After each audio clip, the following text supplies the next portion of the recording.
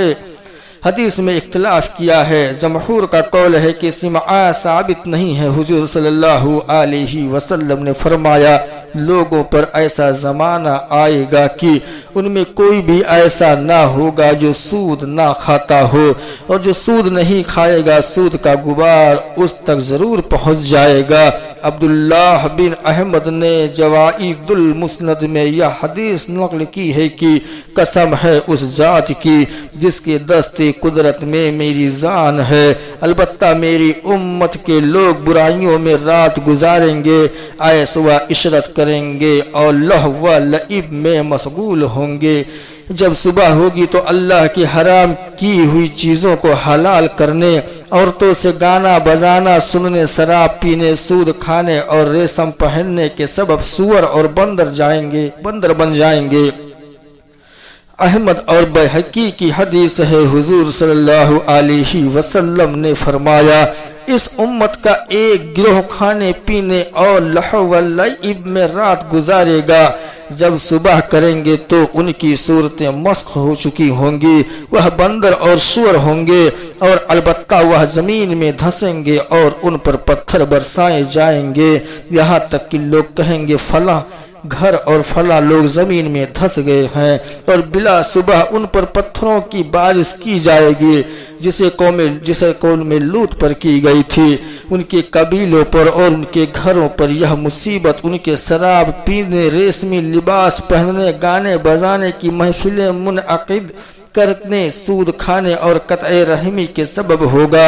اور ایک خصلت کو بیان کرنا رابع بھول گئے۔ میرے پیارے عزیزوں،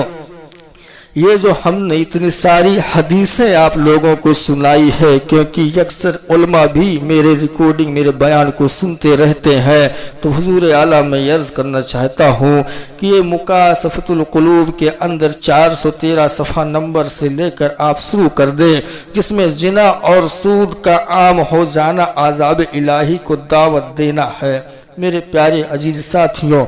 آپ نے ابھی سنا کہ نبی کریم نے کیا فرمایا ہے کہ سود کھانے والے قطع رحمی کے سبب اور یہ خصلت کو بیان کرنا رابع بھول گئے،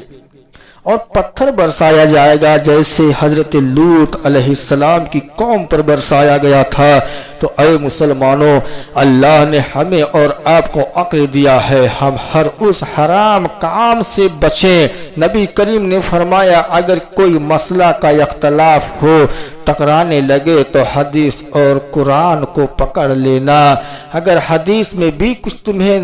کمیاں محسوس آئے قرآن کو پکڑ لینا۔ حدیث اور قرآن میں تو کبھی اختلاف ہو ہی نہیں سکتا، ہاں راوی میں کچھ اختلاف ہو سکتا ہے، روایت کرنے والوں میں ہو سکتا ہے کچھ گڑبڑی ہو جائے، لیکن یہ کتاب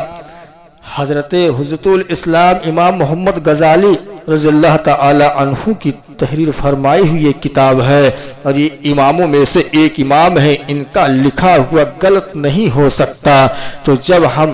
اپنے نبی کے قرآن کو مانتے ہیں، توحید اور رسالت کو مانتے ہیں، اللہ کا ایک ہونا، فرشتوں پر ایمان رکھتے ہیں، جنت اور جہنم اور قیامت پر، حشر پر، میزان پر، پل صراط پر ایمان رکھتے ہیں، تو اے میرے پیارے عزیزوں، جب 6666 آیتوں پر ہمارا ایمان ہے، ہم عرب میں نہیں، ہم ہندوستان میں ہیں، جب اللہ کے پیارے حبیب کے حدیثوں پر، فرمانوں پر ہمارا ایمان ہے، تو کیا ہمارے لیے سود کا ہی مسئلہ بچا تھا؟ کیا ہمارے لیے سود ہی حلال ہو جائے گا؟ ذرا غور و فکر تو کرو، چھوٹی زبان بڑی باتیں تو لگیں گی آپ کو، میری باتیں سن کر تو ضرور آپ کے اندر خلبلی تو مچیں گی، لیکن اللہ کے بندو، یہ جو میں کہہ رہا ہوں، میں گڑھی ہوئی بات نہیں کہہ رہا ہوں، وہی حدیث شریف بتا رہا ہوں کہ جو مصطفیٰ جان رحمت صلی اللہ تعالی علیہ وسلم کا فرمایا ہوا ہے۔ کہنے اور سننے میں اگر کوئی غلطی ہوئی ہو، کمی کوتاہی ہوئی ہو،